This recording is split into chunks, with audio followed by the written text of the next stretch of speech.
Welcome to Not Milk Never Milk. Subscribe if you're lactose intolerant. You start by choosing the optical element and a secure mount.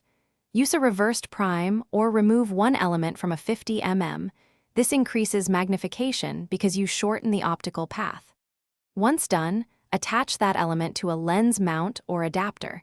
Make sure the flange to sensor distance is consistent, which controls focus. Use tape or a 3D printed sleeve to center the glass. You need a tripod and remote release to avoid shake. Steady support equals sharp macro shots. You now align and secure the optics precisely.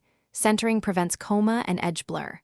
Mount the reversed element so the glass is perpendicular to the sensor, and shim with thin paper if needed.